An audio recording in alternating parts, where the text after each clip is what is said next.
Ayan mga kamanay, magluluto tayo ng salada na pako.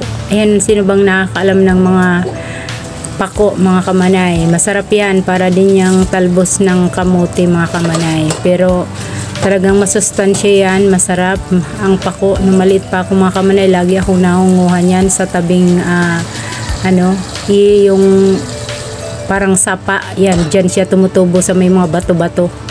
Ayan mga kamanay, hinugasan na natin yung paglalagaan, lagyan natin ng tubig at yan, hugasan na po natin mga kamanay yung ating pako.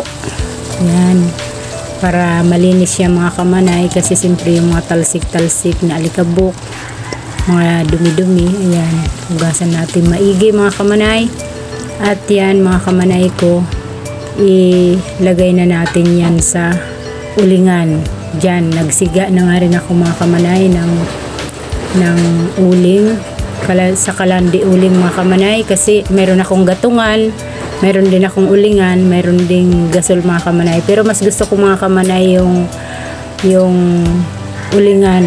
Masarap po ang luto sa apoy, talagang malinamnam. At maggayat na rin tayo mga kamanay ng sibuyas, bawang at saka kamatis mga kamanay.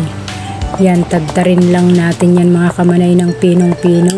Kung mayroong galit, dyan na natin ibuhos. Ayan mga kamanay, para lumabas po yung katas ng ating kamatis mga kamanay, talagang nandyan. Tagtarin natin ng pinong-pino para lalabas yung kanyang lasa mga kamanay. Ayan, at ihalo na rin natin yung sibuyas at bawang, tadadarin natin mga kamanay. At yan, na luto na po siya mga kamanay, and 5 minutes lang yan mga kamanay. Ayan na,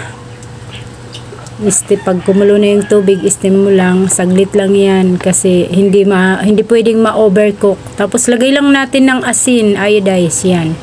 Tapos wala na po akong ibang inilagay dyan mga kamanay. Di ko na yan nilagyan ng kalamansi kasi medyo maasim-asim na siya. Thank you for watching.